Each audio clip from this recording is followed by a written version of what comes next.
Soy una migrante ecuatoriana que, al igual que muchos compatriotas nuestros, trabajamos aquí de una manera honrada. Yo trabajo como asistente de enfermera, pago mis impuestos, mantengo a mi familia y no es justo que se estén dando las deportaciones como si fuéramos criminales. Se habla de muros, de fronteras, de vigilancia. Hoy quiero traer a la memoria una idea poderosa de filosofía, Hannah Arendt, quien escribió desde el exilio, desde el lugar de quien ya no tenía tierra, ni nacionalidad, ni derechos. Arendt nos advirtió sobre el mayor peligro, cuando alguien es despojado de su derecho a tener derechos. Se le arranca también su lugar en el mundo. Y hoy esa advertencia se vuelve real en millones de personas que migran, que no huyen por gusto sino por sobrevivencia, que no buscan invadir sino reconstruir, que no quieren privilegios sino dignidad.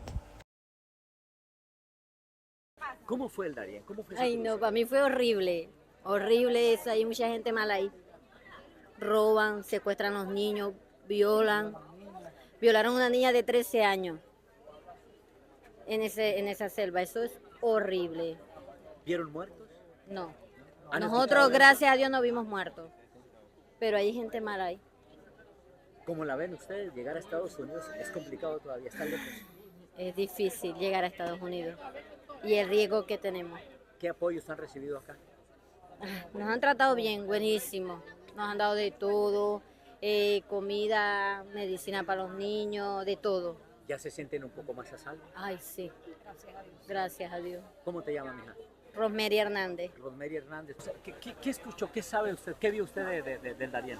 Bueno, la verdad que es bastante fuerte la travesía que por ahí se hace, pero que en sí la meta que llevamos o que queremos para lograr lo que en sí queremos, llegar a Estados Unidos, hacemos todo hasta lo imposible por pasar eso. Ya una vez que estén en la frontera, poder cruzar será difícil. ¿Ustedes van a intentarlo igual? Vamos a intentarlo igual, sí, en el nombre del Señor, nosotros posiblemente pasaremos. ¿Cómo se llama usted, mi hermano? Niomer Lujano. ¿Cuántos trae de familia? ¿Cómo? ¿Cuántos trae de familia? Andamos todos juntos.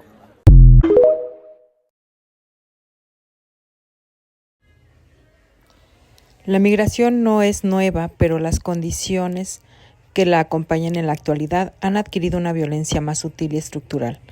Lejos de guerras abiertas o persecuciones políticas directas, el exilio contemporáneo se manifiesta en el abandono económico, la desigualdad sistemática y el desplazamiento por violencia estructural. Miles de personas huyen cada día de Centroamérica, África o a Medio Oriente y se topan con muros físicos, simbólicos que les regalan y les relegan a la invisibilidad. Lo más grave, como lo advertía Arendt, es que al perder su nacionalidad pierden también su estatus políticos, es decir, su reconocimiento como sujetos de derechos. Los políticos actuales y las políticas, lejos de atender estas crisis desde una ética del cuidado a la responsabilidad global, reproducen lógicas de control, criminalización y exclusión, la separación de familias en centros de detención, los discursos que comparan a los migrantes con amenazas y el lenguaje que los reduce a ilegales. Son formas actuales de quitarles el mundo. Ya no se trata solo de cruzar una frontera, sino de vivir sin nombre, sin derechos, sin voz. El caso de México y Estados Unidos es especialmente revelador. Miles de personas cruzan Centroamérica, atraviesan nuestro país, México, buscando llegar al norte muchas veces sin saber si lo lograrán, si serán aceptados o simplemente desaparecerán en el camino. México es tierra de paso, pero también de olvido. Mientras tanto, Estados Unidos, que durante décadas se alimentó del trabajo migrante, hoy militariza su frontera, encierra a niños en jaulas y criminaliza el simple hecho de buscar una vida mejor.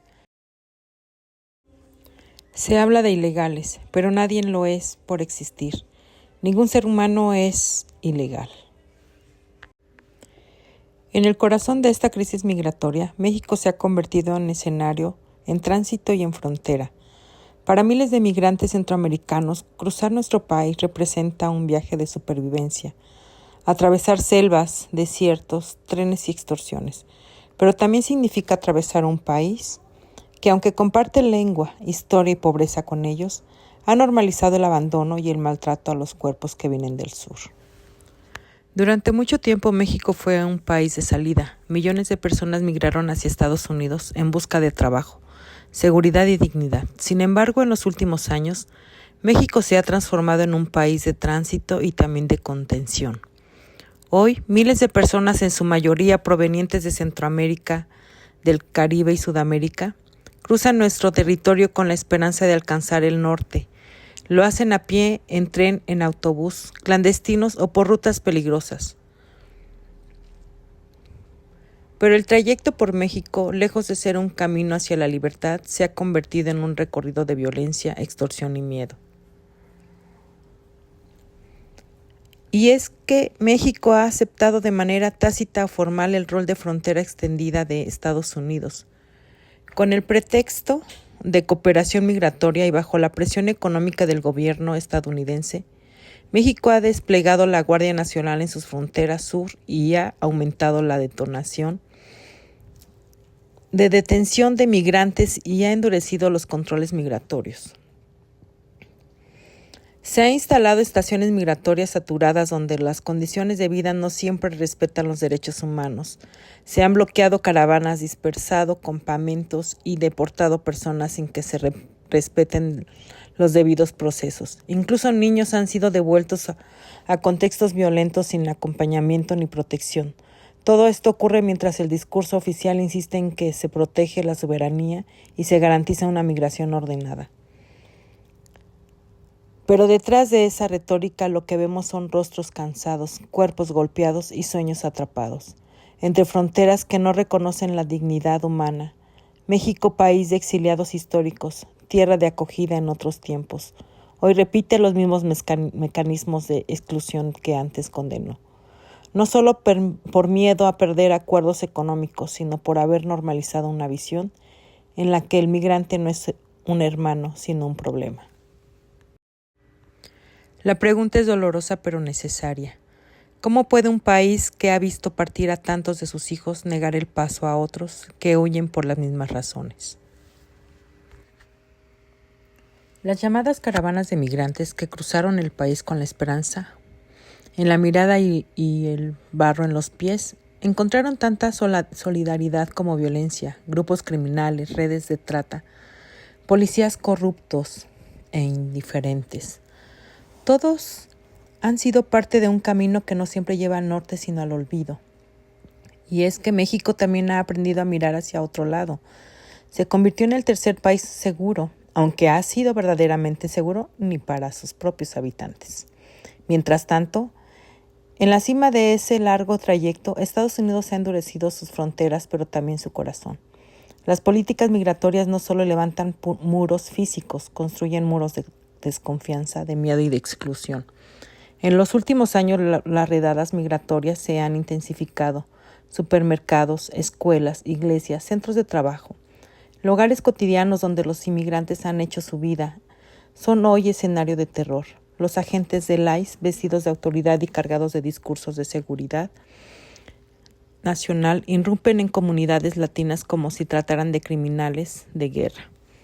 Se llevan padres delante de sus hijos, separan familias, detienen personas con más de 20 años viviendo en el país, trabajando, pagando impuestos y construyendo hogares. ¿Cuál es el delito? ¿Haber nacido en otro lado? ¿Haber soñado con algo mejor? Los centros de detención donde niños han dormido sobre el piso bajo mantas de aluminio, donde mujeres han denunciado abusos médicos y negligencias, se parecen demasiado a esas zonas grises que Hannah Arendt denunció, espacios donde las personas dejan de ser sujetos de derecho y se vuelven nadie, sin rostro, sin voz, sin historia. Lo más alarmante es que estas prácticas se justifican con un lenguaje frío y técnico, control migratorio, orden público, amenaza intensa. Pero detrás de esos términos se esconde una maquinaria que deshumaniza, que convierte a un niño en un número, a una madre en una estadística, a una comunidad entera en una presencia indeseada. Y a nosotros como humanidad, ¿qué papel jugamos? ¿Somos testigos mudos o cómplices por omisión? El discurso como arma de exclusión. En este contexto, el discurso político juega un papel central. Como señala Van Dyck, El discurso no es neutro, organiza el poder, legitima acciones y configura realidades. Cuando se repite que los migrantes invaden, roban empleos o traen violencia, se les llama invasores, delincuentes, carga o plaga. Ese lenguaje no es inocente, es una forma de violencia que prepara al terreno para la exclusión, el rechazo y la indiferencia. Se está despojando al otro de su dignidad, preparándolo para ser rechazado o eliminado simbólicamente. Arendt lo dijo con claridad: el totalitarismo no comienza en campos de concentración, sino con la indiferencia, con la construcción de un enemigo invisible y desechable.